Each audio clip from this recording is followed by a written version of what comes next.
So this is Tillich, Building the Bridge with iHanuman. Today we are here with Darlene Bink, a yoga teacher. So Darlene, if you could just start by telling us a little about your yoga background, how you got into it, and who your teachers have been and what you've learned from them. Sure.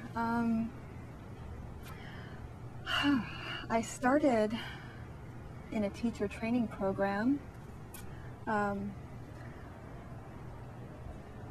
in Dallas, Texas. It was a program based on the teachings of Vonda Scarvelli, and it was a 3-year program, and Vonda's work is based on 3 basic principles: the ground, the breath, and the spine. Very simple.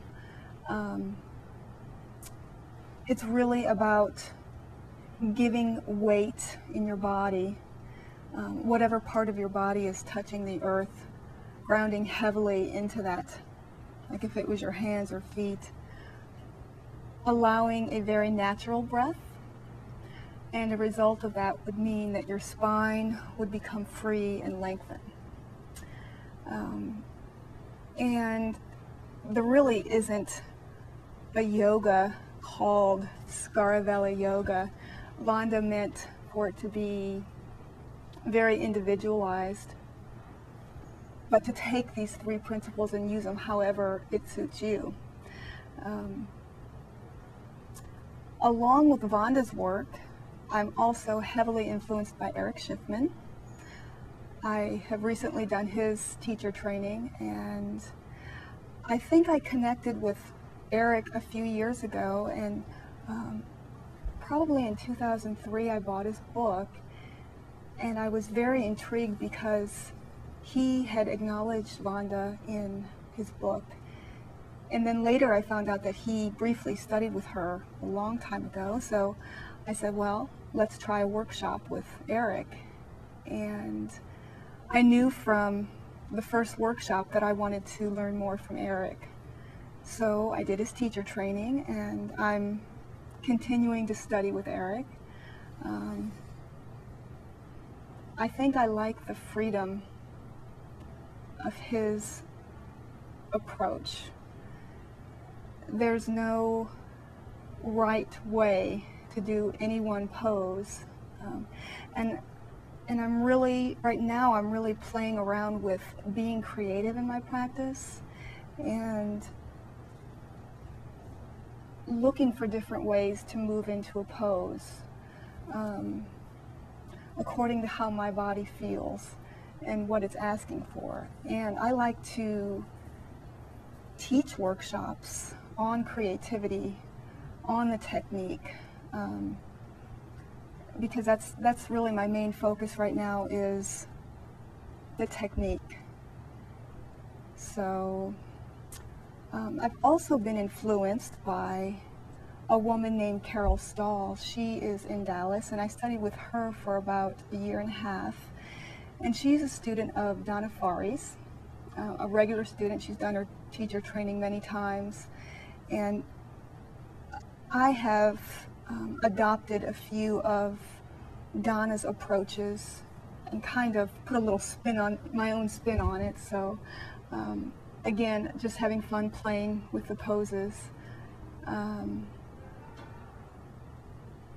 And most recently, I have been influenced by Angela Farmer.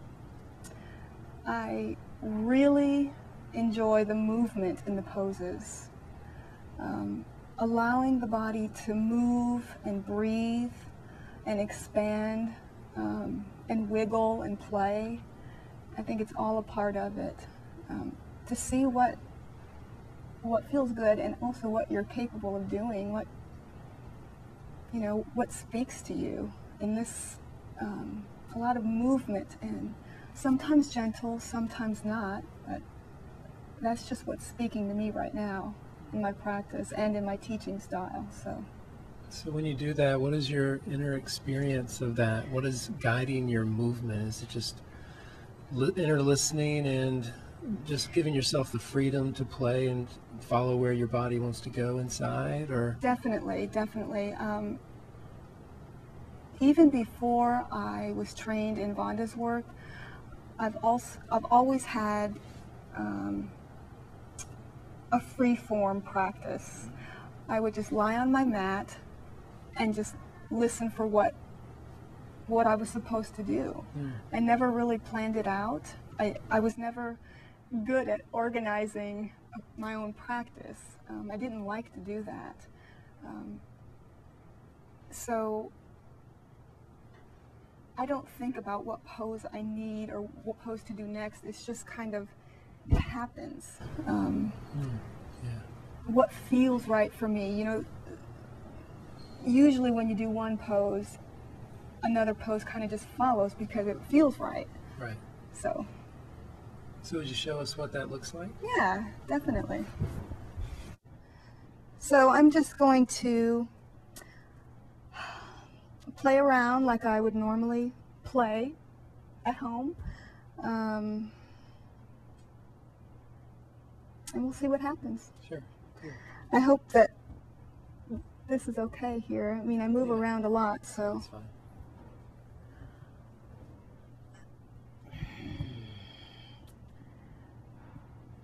So before I begin my practice, I just want to say that I always move into this pose called lying release. I feel that it is so important to connect with your breath, connect with the earth prior to practicing any other pose. This also helps to balance your body and mind, and it kind of just calms you and allows that guidance to come through very clearly.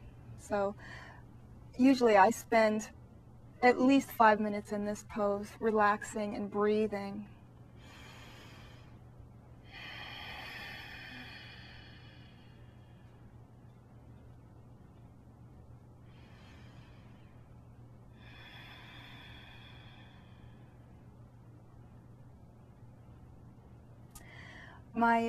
My website, I have a title and it says "From the Ground Up," and I always begin my practice obviously from the ground up. I'll start with this pose and then I move into some gentle warm-ups and then onto my hands and knees and then into standing and other poses. So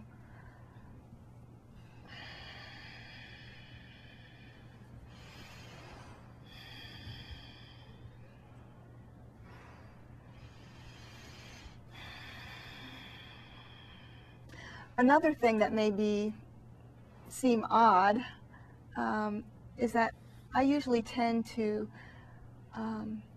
be in complete stillness when I inhale, and I move on the exhalation.